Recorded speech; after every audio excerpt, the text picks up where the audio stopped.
racial justice. It is such a particular joy for me tonight to be here in conversation with Odessa Elmore. Odessa and I have sung together at Shabbat Alive for our congregation many times in such beautiful ways, and we've been blessed to watch her grow up into an extraordinary young woman. And so it is with a great deal of pride and joy that I share this evening with her tonight, and also a great deal of admiration. When I read Odessa's piece on what this moment has meant to her, it really shook my sense of the priority of being able to hear the voice of those who have not only come from outside of our community, but also those who are in our community and part of our community and have so much to share and so much to teach us. So Odessa, I want to start by saying, you so powerfully wrote about feeling comfortable growing up in your Jewish identity, but coming to discover your identity as a Black woman much more recently. Can you share with each of us to begin this conversation about that journey, what it was like for you? I got it.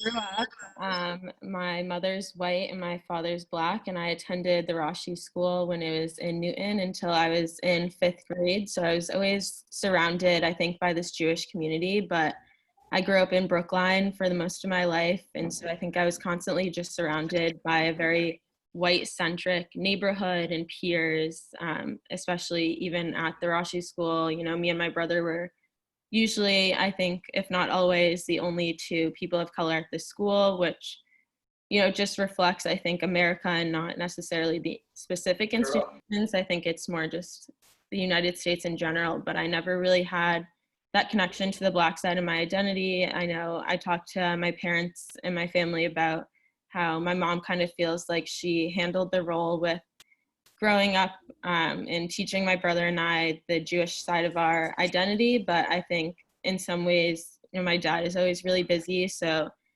I don't blame him for it, and I don't blame anyone for it. But I think from a young age, I noticed that I was different, but I never really knew how to find the resources to really discover that aspect of my identity. But then in 6th grade was when I switched to public school, and I think I kind of just shut it off. I noticed that the public school I was attending was a little bit more diverse than my Jewish private school, but there still weren't that many kids. I'd say I could probably count on one hand the amount of students of color in my homeroom and my other classes. And then I always went to Jewish sleepaway camp, and I found the same thing as Rashi, and my brother and I usually being the only campers of color. And I'd say the only other people, occasionally there were staff who were of color, but they usually were like the theater director or the arts director. It was never really an individual counselor that I ever had. So I don't really think that I had that opportunity to really see somebody that I was very close with lead me in the direction to discover the Black side of my identity, and just kind of this combination of all the parts of my identity and being a biracial Jewish woman. And then my high school is known for having a lot of elective courses once you're done with your freshman year. So along with taking baking classes and ceramics classes, my senior year of high school had the opportunity to take an African American Studies course. And I remember going through high school until my senior year and just kind of recognizing each year I had this many professors that were female and this many male, but I don't think I ever really kept track of who was a teacher of color or not, because I think I probably had maybe 2, and they both were Asian professors in the math department, and I've never been a math or science person, so I don't really think that I wanted to connect in the same way that I might have if I had a teacher who was Black or biracial. So my senior year of high school, I took this African American studies course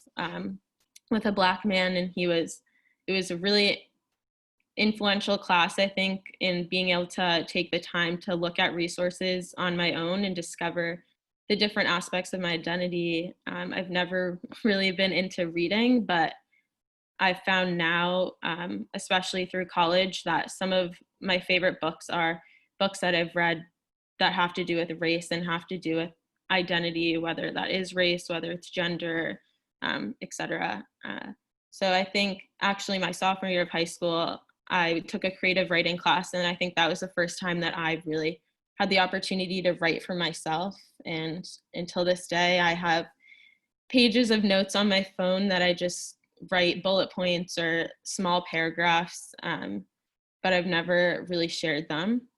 And last year I joined Her Campus, which is an online all-female blog kind of website, and they're pretty national, and my school has their own chapter of it. So I joined that, and you can really write about whatever you want. And I found myself writing about makeup and beauty, and one day just kind of opened the notes on my phone and decided to just write based on what was there. So I wrote an article in April of 2019 that was about what being a biracial woman has taught me, especially just in college, was more what it was focused on. And I got a lot of positive feedback, mostly from people at my school, just because I was at college when it was published. But I did have feedback from other friends from home and of course my family. But that was just kind of the end of it. And I remember people reaching out and saying they wanted a part two, but I felt like it was too soon, and I almost needed to gather a bunch of information before I was ready to write another part to it. But obviously with recent events, I found myself in organizations that I'm part of striving to educate themselves and their communities. And I think even I'm still learning about myself and the communities that I'm part of, the Black community, my white side of my identity, and my Jewish community. So I think it was about 2.5 weeks ago, I published another article, and I decided to make a small blog site of my own, just because while I love Her Campus and I'll still write for them, I felt like I wanted my work to be coming from my own page and really to be coming from my own name. So published another article, and I'd say within seconds I had friends and family reaching out, and only some of my really close friends and I think my mom were the only people that knew I was writing it and publishing it. But I think it had like 13 or 14 shares on Facebook, and I really think the point of it was just share it with whoever you want to share it with. I think a lot of times people want to educate themselves and want to read books and read articles, but a lot of time they're pretty lengthy. So I thought this one was a little shorter, but had a big message in it. And again, I'm still learning from it. But yeah, that's basically where I've come to terms with my identity. And yeah, again, I just am watching movies. I just watched Just Mercy the other day, and really taking advantage of resources that I know have been there my whole life, but I think I've just neglected to use them because I wasn't sure where to turn or who to turn to. But I found actually a lot of articles that are about Jewish women of color. So that's also been helpful, just to know like I'm not alone and I'm not the only Jewish woman of color or biracial person of color that exists in the universe. So you talk about finding your own voice through your writing and also through your research. Are there places and ways that you have found, you mentioned Just Mercy, are there other pieces of the curriculum that have been helpful to you that you have set out that you would recommend to others to read, and why? Yeah, I think actually a big part of why I initially wrote my blog was just to draw attention to other resources. I think when all the George Floyd stuff came out, and obviously Breonna Taylor and all these other horrific incidents that have happened, I found myself donating to so many organizations, but I internally just didn't feel like it was enough. I felt like I could put my money wherever, but it was really about educating myself and educating other people. So I've been keeping up with a lot of Instagram posts and Facebook posts and many articles, but I actually posted some resources on my blog, and so I've just been going through those. I found a website called, I think it's called We Are Not Really Strangers, and they have a free PDF that you can download, and it has a bunch of prompts for conversation starters, which I think is also really helpful, because I think something that I've come out of this with is that we need to be making each other uncomfortable in order to have successful conversations on topics of identity in general, and in particular race and people's personal experiences. So I'm hoping to bring that PDF and these prompts and conversations into some of the other communities that I'm part of, just because everyone keeps wanting to learn, but I don't think anyone's going to learn until we really do push each other and bring ourselves out of our comfort zone.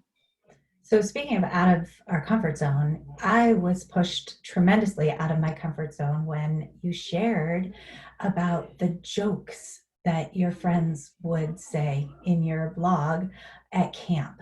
I wanted to reach back through time and shake those kids for doing such really awful jokes. How did you feel then about those kinds of jokes? First of all, share what they were with everyone. Then how did you feel then, and how do you feel now? And what would you say to those kids today if you could? Yeah, I guess one that I constantly still get is that I'm the whitest Black girl, or that I'm too white to be Black. And I think that's just gonna travel with me for the rest of my life. I'd say I'm very white passing. I'm pretty tan right now just because of the summer, but when I'm not this tan, I think it's pretty easy to just mistake me for being, I say this in my article, like just a tan white girl.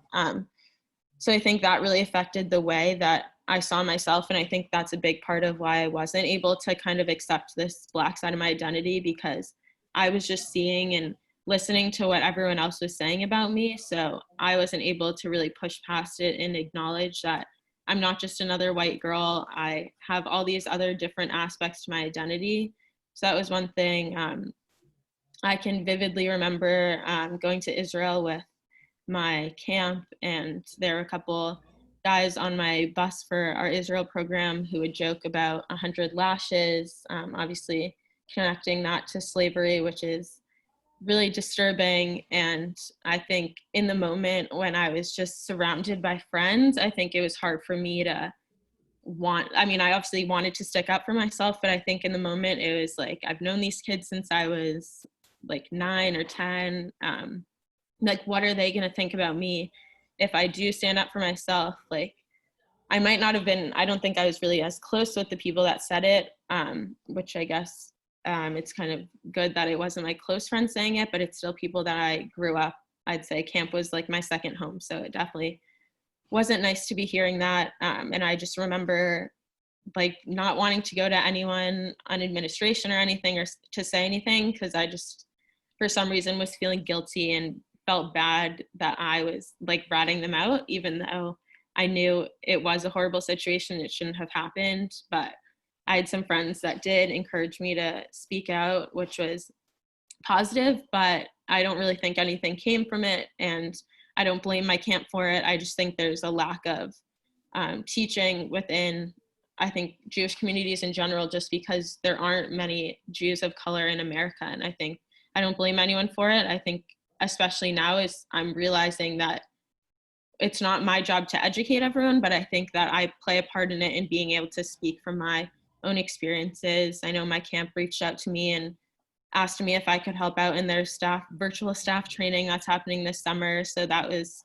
I honestly just take, I think, all of it with pride and with honor, and being able to just speak out. And even if, I think I found that my voice has been hidden my whole life. So now that I'm able to speak out for other people whose voices still might be hidden is, I think, an honor.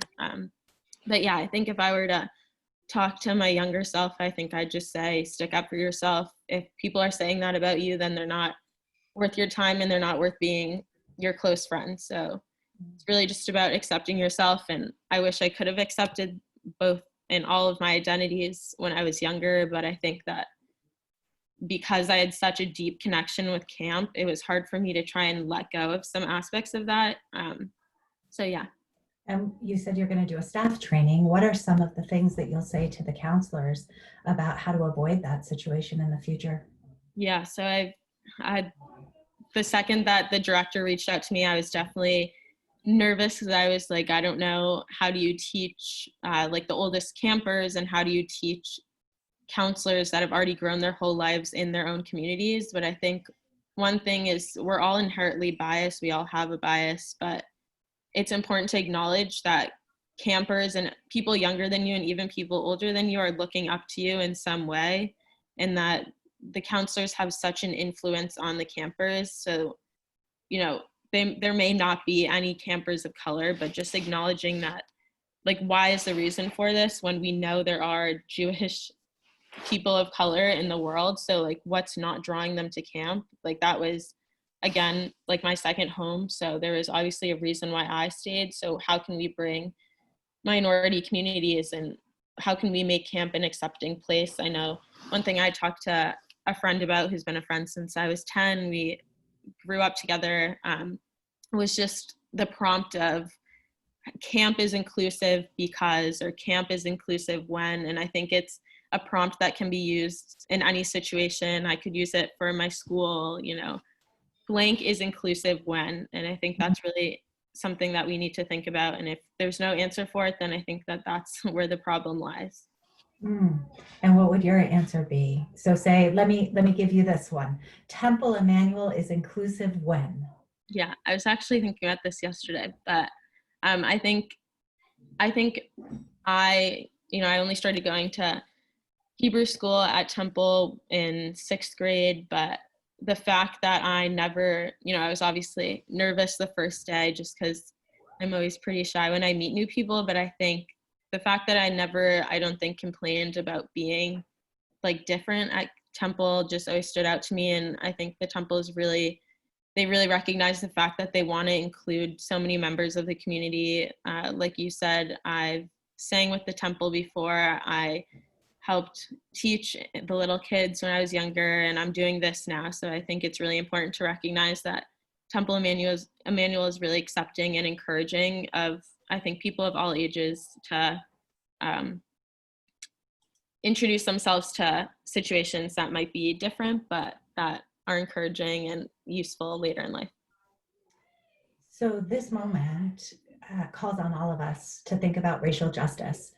I want to ask you a two-part question. One is, what does racial justice mean to you now?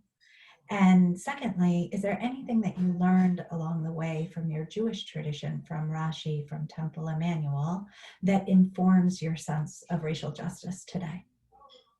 Yeah, racial justice. I think it's a big term. I think there's a lot of things that can fit under it, but I think it's really giving minority communities this space to speak and allowing them to have their basic rights. I think these times have shown that a lot of times that's something that's taken away.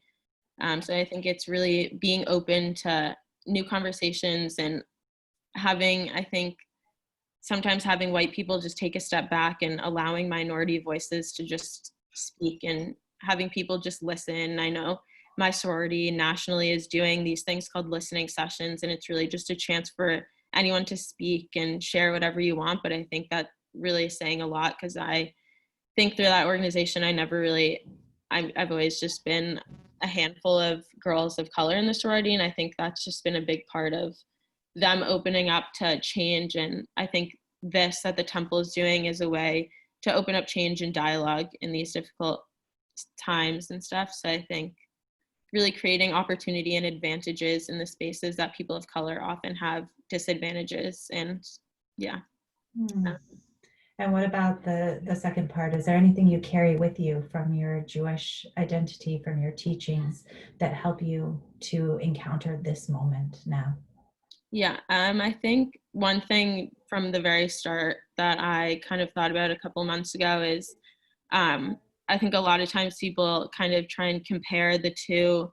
Being Black and being Jewish, I think, are both minority communities in their own way. So I think while I, just from a sociological perspective, don't feel that I can compare the two, I think in some ways I kind of can, just in that I've grown from being part of two minority communities and just finding the strength, which is what my article is titled, but just being able to be confident and be proud in the fact that I am part of two minority small communities, but that it's important again to really share my voice. And I think that's not really something that I acknowledged until 2 or 3 weeks ago, but I think that's what I've carried over from my teaching.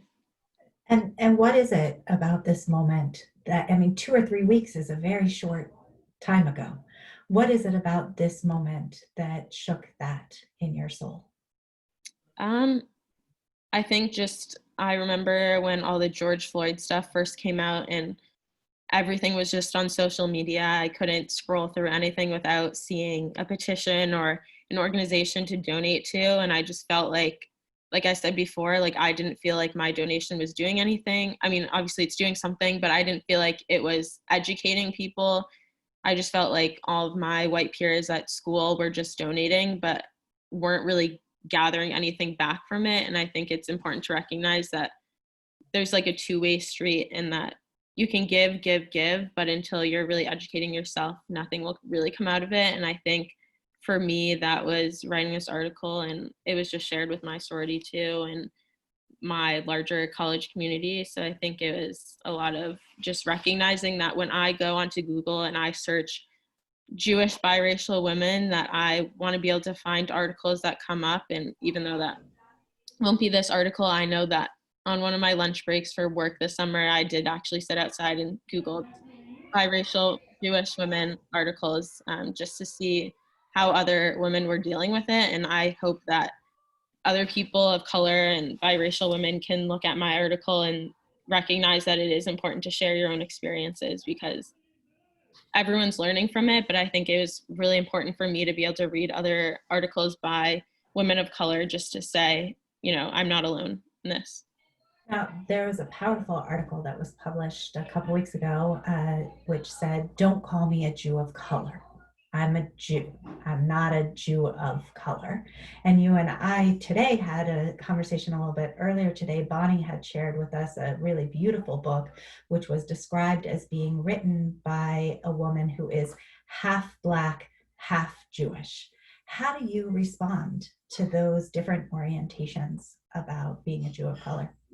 Yeah, I think the first thing that when you had sent it to me was that I recognized that I've never said I'm half Jewish, which I think goes back to the first point that I talked about, and that I was just raised in this Jewish identity. So I do really identify with that aspect of my life, but I know that when I say I'm biracial, I always say to somebody that I'm half Black and I'm half white. So I think that was really interesting. And I know in my article, I don't talk about this, but I think in my first one, I do a little bit more just about checking a box my whole life and having to choose between being white or being Black. I think not until I was already in college was there really like a biracial or multiracial box to check, or the ability to check many boxes. So I think now it's important for me to acknowledge that I'm equally as Black as I am white, and I'm equally as Jewish as I am Black, and I'm equally as Jewish as I am white. So I think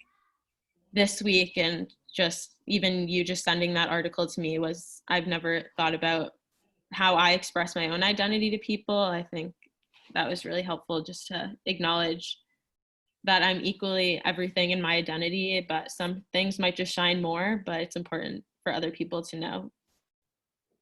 If you had 1 minute that you could share the most important thing that is in your heart to share with the broader community about the experience of having skin that is different than a majority group, right?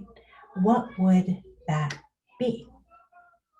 I think just allowing for minority voices to be heard, going to these kinds of conversations and attending them, and being able to just take a step back and really listen and process it. I think I've been signing up for a bunch of webinars, and I think it's really important just to hear all these voices and recognize our own privileges. I know I have my own privileges because I'm biracial, and I've always recognized that, but I think there's a lack of that within some majority communities. So I think it's really about acknowledging your privilege and what you've been given in your life, and just seeing that George Floyd wasn't the first one who was horrifically murdered. So it's really important just to keep up with that kind of information and take a step back and really gather all this information and think about it. And I know I was talking to friends about how it's really not just all about social media. And, you know, like I said, this has been out in the world for so long. And I think now my generation is so tied and connected to social media that sometimes you do just need to take a step back from even that, just to process and think about who you're really connected with, and maybe how you can reach out to other communities and branch out of your comfort zones. Wow. So speaking of branching out of our comfort zones, let's branch out of our comfort zone right now by inviting any question from anyone who is participating here. If you want to speak, I see Cindy's hand raised. You can also use the hand raise function, which Sean will see and then know, since we can't see everyone all at once. If you have something you want to ask, please raise your hand. So Cindy. Thank you, Rabbi. Odessa, I'm Cindy Paisner, and kol hakavod lach, because I remember you as a little girl, and now you're a grown woman, so thank you for educating us. When you were telling your story about, being in Temple Emmanuel and being on your trip and being at camp, I thought of a book I read when I was probably a freshman or a sophomore in college called The Color of Water by James McBride. Have you read it? I've not, no. So his story is different, and I just wanted to give you a little blurb and ask you to address my question. He's in the book, so James McBride is a Black man raised by a single white Jewish mother who has been disowned by her family for birthing a Black baby. And as he grows up, he asks his mother why she looks different. And she keeps saying, she puts on an accent, if you will, and because he spoke differently. And she said, I'm just light-skinned. And it was his kind of recounting of what that meant to be a Black young man being raised by a, quote, light-skinned Black mother who in fact was white and Jewish.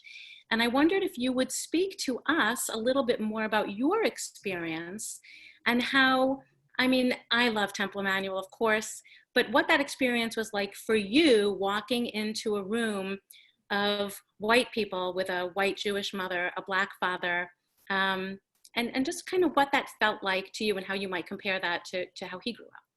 Yeah, I think when I went to Rashi, I think I didn't really realize that I was different or stood out because I was so young. But I think once I entered middle school and just realized that I was older, I think I did recognize my difference. But I think, again, I just never really felt like I had the resources. My dad was, again, really busy, so I didn't really feel like I had the opportunities to talk to him. But even to this day, I walk into my college classes and I'm one of two or maybe the only person of color, unless it's, a specific class that is geared towards race. I'm a sociology major, so I do have the privilege of taking all these classes on race and identity. But if it weren't for that, I don't even think I probably would be speaking at this. I don't think I would have written my article.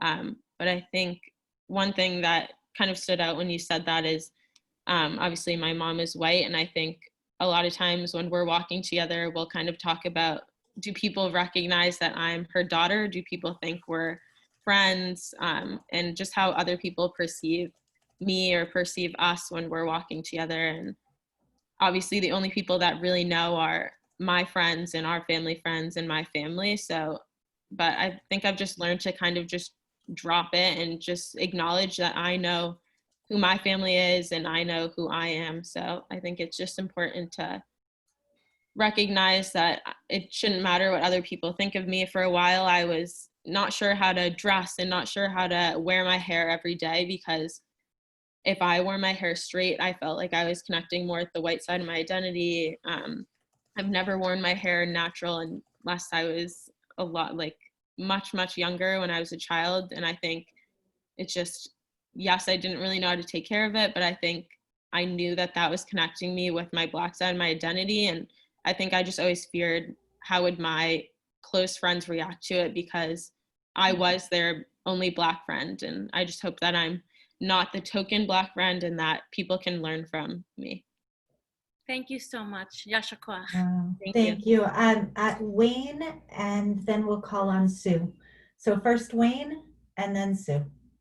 Hi, Odessa. So good to see you. And Sean, if you'll highlight Wayne so we can all see Oh. him too for his I question. hope people know I am. Hi, everybody. Odessa, I was wondering, you and I have both longtime camp people, and I didn't know anything about the story about what happened with you and all this negative, comments that are made towards you. And I'm wondering, if you don't mind sharing how you're able to reconcile that. Are you still friends with any of these kids? I know camp is a very tight-knit group of people. And, you know, and as you know, with camp, you can't really escape. You're there, you live there 7 weeks, and then you can't really escape them. So I'm just wondering what that was like for you at the time. I know it's a little different. It's been a few years. But thank you so much. You're so great. It's great to hear you. Thank you. Thank you. I think in the moment, I just think I laughed it off, or maybe not even laughed it off, but just kind of ignored it. And I think that's where I might have gone wrong. Neither of them went back to camp as counselors, but I don't think that it really had to do with this one incident. I think, I'm not friends with them anymore, but I did grow up with one of them I know since I think my second or third summer of camp. And obviously, like you said, camp is such a community. So some of my best friends were friends with him. So, I didn't want to cut ties with my best friends who I had known before I knew this other kid. But I think now that I think about it, like I said before, it's important just to know, like, if people are going to associate with that kind of behavior and not stick up or stand up for me, then it's probably just not meant to be a friendship, and it's not meant to be a relationship. And again, I don't blame my camp. I think there's just a lack of this kind of dialogue, and maybe it wouldn't have happened if our oldest, like our last summer as campers, if there was this kind of training and conversations on Black identities and Black Jewish identities. But I think a lot of people just grew up in school systems, I know I did, where you're just not taught about stereotypes. But every minority student has gone through some kind of stereotype or name calling. So I think I've grown from it, and I do wish that I had said something earlier, but I think in the moment I just brushed it off, and it was just the rest of the summer for me, and I just wanted to enjoy my time in Israel. So I tried not to think about it, but I remember right after it happening and thinking, why weren't they kicked off the trip? And I don't think I ever got an apology from anyone. So just a lot of whys, but yeah. Wow, thank you, Odessa. Sue, who is in Joel and Sue Sherman's bubble. Sean, if you'll call on Sue. Let's see if I can. Hi there. It's JBS. Well, Odessa, you wouldn't remember me, but I remember you as an adorable little girl. So it's wonderful. From Rashi, and actually Mom from Schechter. A zillion years ago, I saw Kenny Pucker on, and some other people too. But I grew up about 40 minutes from Carlisle, Pennsylvania. I grew up in Hagerstown, Maryland, as the only Jewish person my year in school out of about 40,000 people. So my question to you, well, first of all, I was in situations as far as religion goes, not color, when I was younger. And I didn't know what to say either when, as a teenager, I'm with a group of friends and I heard, someone was making a joke about someone Jewish. And, when you're at that age and that stage in your life, it's really hard, I think, to really sort of step up and say something. You know, obviously, I'm an adult now and I still think about it. So it stays with me and I think, gee, I wish I had done this or I wish I had done that. But we learn as we go. But I'm curious about Carlisle, Pennsylvania, and Dickinson in and of itself. I mean, have you, how does the college receive minority students at Dickinson and the city, the town itself? You know, have you ever had any experiences there that were unpleasant or that you had to deal with? Yes. So I go to school at Dickinson College. It's in central Pennsylvania in Carlisle, just so everyone knows. And I know one thing that I was talking to my family about, or my mom the other day, is that there's this one truck that has a Confederate flag hanging on the back of it, and there's many cars that have Confederate flag stickers. And I think going into it, like, I knew that Dickinson would be a liberal school, so everyone's always posting about it, just about how, you know, disgusting it is and how it's crazy that this is still a thing. I don't think I've had any personal issues, but I'm friendly with some other minority students who I'm sure have. But I think one thing that I've just recognized is I always talk about how like, there's just the Democrat club at my school is just as big as the Republican club. And I know there's a lot of students who don't share the same views as me. And I think one thing that I fear is that I'm close friends with people that, you know, might not share the same views of me, and what are they saying to their other friends. So I think, if anything, that's, I think, the closest that maybe I've gotten to something of that nature. But in general, I think one thing that always stands out to me is that every year when you enter and you go through convocation at my school, they tell, or at least the past 3 years, they've told the incoming freshmen that they're, quote, the most diverse class that's been entering.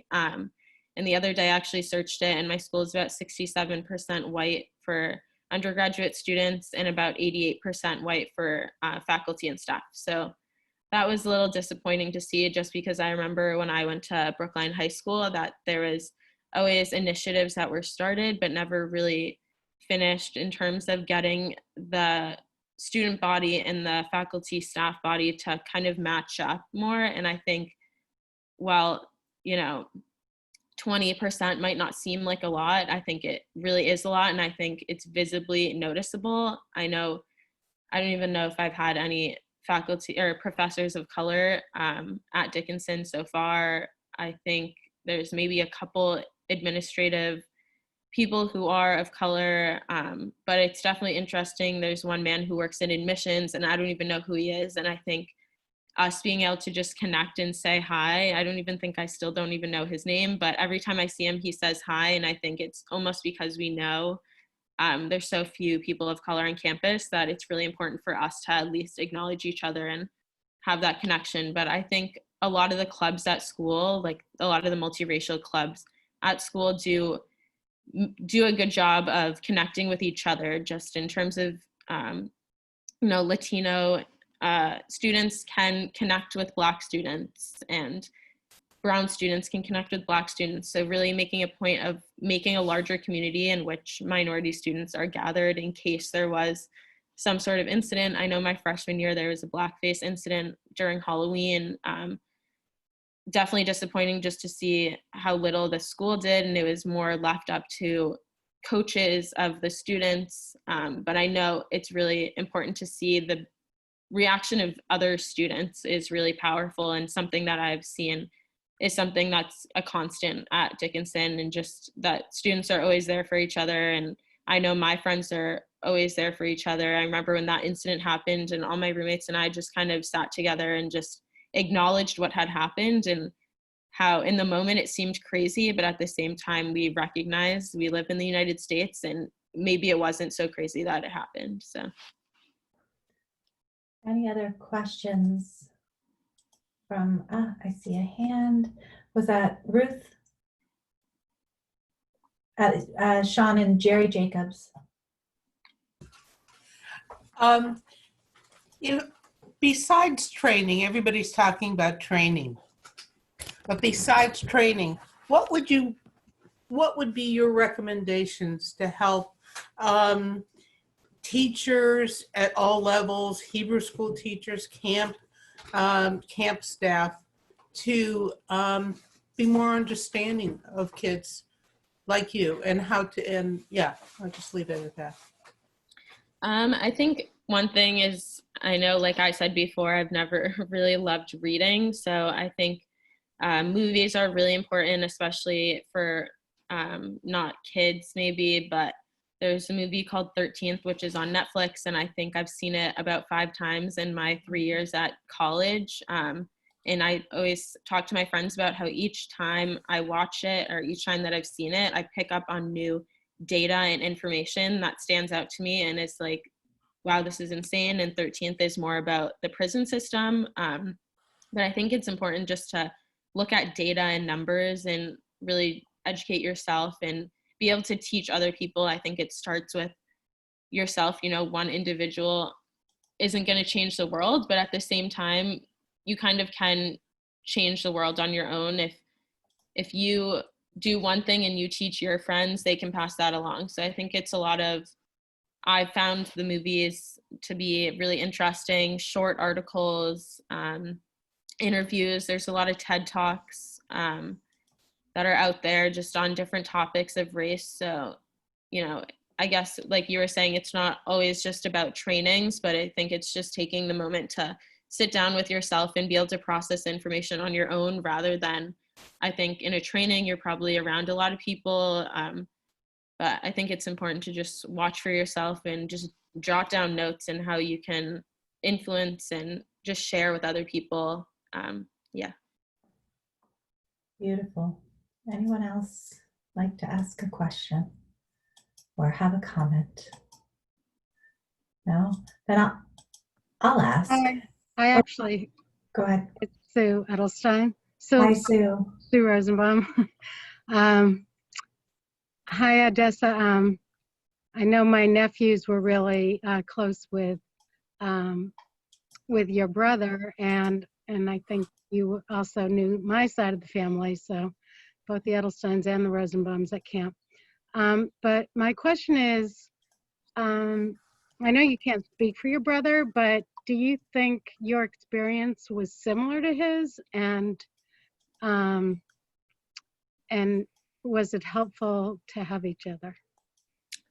It's actually a really good question. I know in my last blog, I talked about how I never had these like race talks with my parents. And after my brother read at least up to that part, he said to me, yes, we did. And I think that was interesting, just because I think something that he said was that he did have some sort of conversation with my dad. And I was actually talking to a friend the other day about how maybe that was gender based, and maybe it's just this perception that, you know, we always hear of Black men, you know, in gangs and stuff like that, and violence. And I think a lot of times it's not really seen, like women aren't really seen, Black women aren't really seen in that kind of narrative. So I think that might have had an impact on it. But I just remember him talking about how, I don't know, my dad had told him to always make sure he had an ID on him. But one big difference is that I don't remember having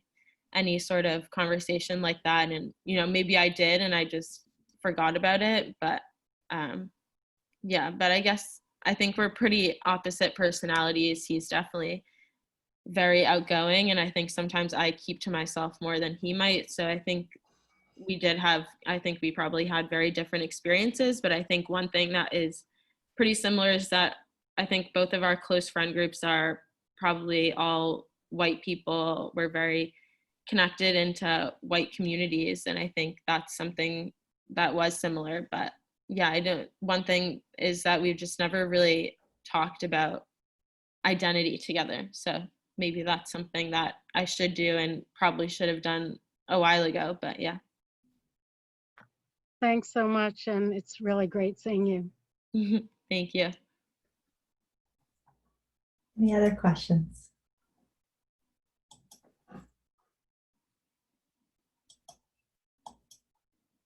Ezekiel? It's Glenda. Hi. Oh, hi, Glenda. Hi. Odessa, first of all, I just want to thank you for speaking to us. And you speak so beautifully. It's quite remarkable, as Michelle said, just over these last short while that you've been formulating these thoughts. And I'd love to talk more with you. As you know, I'm in the field of Jewish education and in schools, and we are having these conversations in terms of our students on all levels of diversity, whether color, gender. And I think that you could be so incredibly helpful to us in the schools. And I hope that we can maybe reach out to you and have you start with us, with our faculty, and teaching us and helping us hear how you think and the experiences that you've had so that we can serve our students better.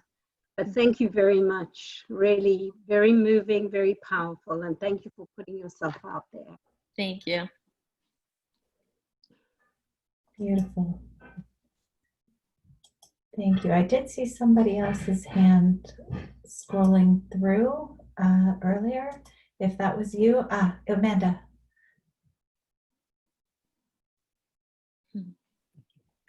Hi, Odessa. So before I ask my question, I just want to tell you that I'm not surprised, but just feel so incredibly proud just being here and hearing you so articulately share, you know, such deep and personal feelings. My question is, you said something in the very beginning, which I thought was very poignant, about the purpose of being able to sit and tolerate a difficult and also uncomfortable conversation. And I just had a question, if you could share, if over the last 3 weeks, you've shared some conversations about discomfort before you wrote so beautifully in your blog. And I was wondering, have you experienced any uncomfortable conversation in the aftermath and in response to this blog that maybe has been important and valuable, but also uncomfortable?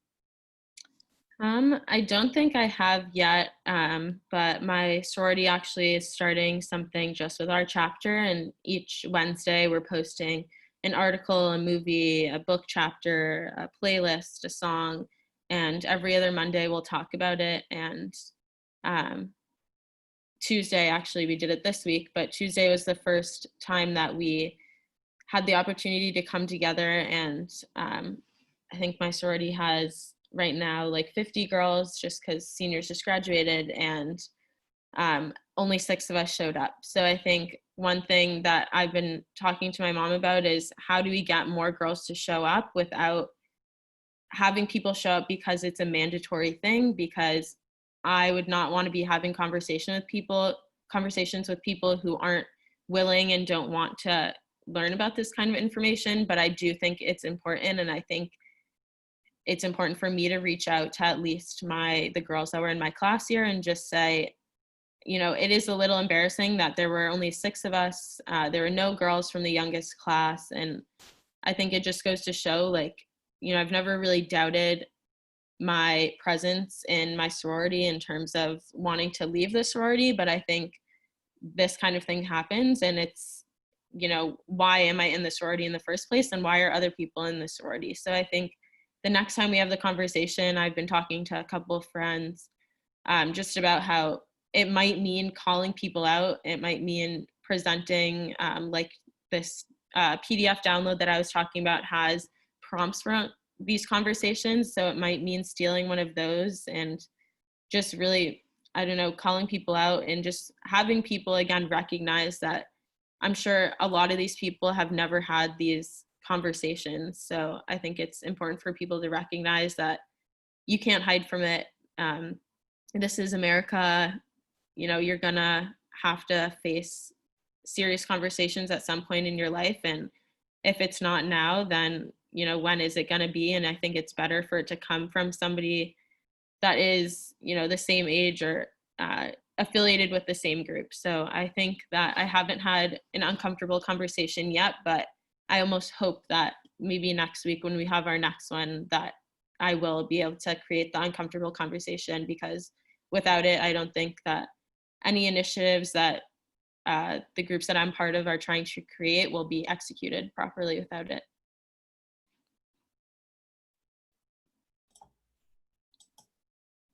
I want to ask about your strategies for getting the people in the room for that conversation. Have you thought of how to pull people into that room? I haven't. I know after the other day, at first I was, I think, pretty disappointed, and I texted a couple people and said, you know, I'm gonna send a nasty message that's not targeted at individuals, but I wanted to send something nasty in the moment. And I think I've sat back a couple of days and realized that that's not the way to get people to join in on conversation. But I think it's important for me to say, you know, my article was one of the articles that we're hoping to talk about. So I think it is really being honest and saying, you know, I don't want to be part of an organization that's not going to be there for me when, you know, I show up to their sports games, and how are you going to show up for me? And I think this is one way that the girls can show up for me. So I think that's how I'll probably try and portray it. And if it works, it works. If it doesn't, then at least I can have conversations with people who want to be there, even if it's the same, just small group of girls every week. I'd be fine with that. How are you going to show up? And how are we going to show up? And so with our final moments here, I want to ask you to reflect on that question. How can we continue to show up here? What would you say to this gathered group who is listening to you, Odessa, about continuing to show up and what they can do? I think it's, again, important to realize that while your donation to any organization counts, just recognizing and realizing that you're giving to these organizations and they should be giving something back to you. So if you're donating somewhere, make sure that you're reading about the organization and why was it started in the first place, and realizing that this isn't just a current issue, but this is something that's been happening and that continues to happen. And I know in my article, I talk about how even if I might not feel this way, every minority and Black person that walks this earth every day is probably living in a lot of fear. And so we have to realize that sometimes you do have to take a step back and do our part in educating ourselves so that you can ask questions and people want you to ask questions. But if you're just sitting there in silence, then you're just adding to the problem that is America. And it's really important to be going to these kinds of conversations. So I do thank you all for being here tonight, because this is really important. And I don't think I would have done this if it weren't for the communities and the temple and all these small groups that I'm part of. So I do thank you all. Well, Odessa, thank you so very much. The prayer that we always end Shabbat Alive with when we would sing together is Odyavo Shalom Aleinu. And that's my prayer for you, for us, for all of us, that we will find a way through conversation, through both comfortable and uncomfortable conversations, to push each other, to hear each other, and to lift our community to a better place. It is such an incredible privilege to be able to be on that journey with you. Thank you, Odessa. Thank you. Thank you. Thank you. So, Great job. Great job. Thank you. Thank you. Thank you so Very much. impressive. Thank you, Odessa. Yeshikoa. Now, are we singing? We're not singing. Do you want to sing, Odessa? We can't sing together, but you could sing for us. I think we should unmute and sing. Put you on the spot. Cindy's putting you on the spot. Oh, I thought we'd all unmute and sing. Sorry. I wish that worked on Zoom, but it doesn't tend to produce beautiful harmonies. But we are going to get Odessa back singing with us in our alum spot, God willing, when we get back together again at the shul. So yeah. She's already committed, pre-committed. So that we have concluded our formal part of the talk. We'll stay on for a minute or two just to say any words you want to say to Odessa on the way out. of the room. Anyone's welcome to unmute yourself. Thank you, Michelle, for facilitating and organizing. We're so blessed to have Odessa willing to share her heart and her Yeah. experience with us tonight. Thank you for being here, Sandy. Thank you, Odessa. And I'm wondering, as you're going through this journey, if you can figure out ways to take some of the burden off your shoulders and put it on the shoulders of us white Jews to help out, that would be really great. Mm-hmm. Well said. Thanks, Yeah. Odessa. Thanks, Thank you. Michelle. Thank you, everyone. Abby, you must be so proud. Thank you, Odessa. Very impressive. Thank you. Thank you very much. Thank you, Michelle. Thank you, Nice to Sandy. see everybody. Bye. Thank you for joining us. Bye. Thank you, Bobby. Odessa, I just want to comment and talk about the incredible risk that you took in doing what you did. And it just showed so much bravery and resilience and risk-taking. And, you've made such a huge impact. And I think just to, again, share such deep feelings and thoughts and emotions, it's quite incredible, and it's really a privilege to be part of your journey. Thanks, Amanda. Thank you. Odessa, it's me, Lynn. I don't know if you can hear me. Yes. Yeah, wow. And I can't wait to see you, and I can't wait to hug you. Thank you. Yeah, it's just Amen. May terrific. that come soon. Anyone else want to say Bye. goodbye to Odessa? Bye, God Odessa. bless. Abby. Bye, Odessa. Again, I can only think of Yasha Koach. She's quite a young woman. Thank you. I would I think so concur. too. You can definitely be very proud, Abby. Thank you. Thank you Really. for asking her to do this. It's always informative to me when I hear Odessa speak. So I always learn something too. Yeah. Well, I remember that first time when you came to my classroom. You were very shy back then, and or perhaps not shy, but maybe just, as you said, self-contained. And to find this voice, not only your beautiful singing voice, but also your beautiful speaking voice, is really, really important. I'm so glad you're going to share it with your sorority next week and with the camp. I think there's so many places where you can make such a huge impact. So thank you. Thank you. Thank you. Okay, so that will lead us to 7 o'clock, and I'm going to say one final thank you to Odessa. Really, just again, to be continued, because we got a lot more work to do together. But thank you for sharing your heart. Thank you for sharing your story. Thank you for opening up your experience in order to help each of us to find a way to make a bigger impact. Thank you for doing this. Thank you. Lots of love. Sean, you can close us out.